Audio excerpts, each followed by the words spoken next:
Hi guys! Sabi niya ha, loyalista daw siya, pero I doubt. Sabi ko nga, ako hindi ko naman matatawag na loyalista ang sarili ko kundi Marcos supporter. No?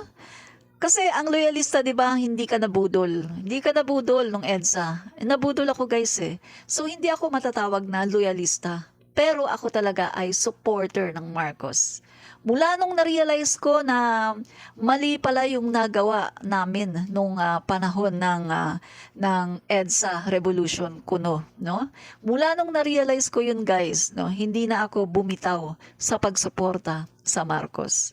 Kaya hindi ako matatawag na loyalista kasi ang loyalista, never kang nasway, never kang nabudol, 'di ba? Kumbaga, from birth talagang Marcos ka na at walang nakapagbudol sa'yo. Sa akin guys, nabudol ako Nagganan-ganyan din kami dati no? Pero ang kagandahan ay na-realize namin na mali pala yung nangyari. Mali yung ginawa namin kasi sumuporta kami sa mga maling tao. So dito guys, i-recall lang natin yung magandang nagawa ng Marcos administration. So 3 minutes lang ito. So maaring isa lang ang aking ma-recall. No? Gagawa na lang ako ng maraming video. So guys, eto, gusto ko lang i-recall ito na sa panahon ni President Marcos, mga guys, bagamat nakaranas tayo ng sari-saring mga problema, external problem, no?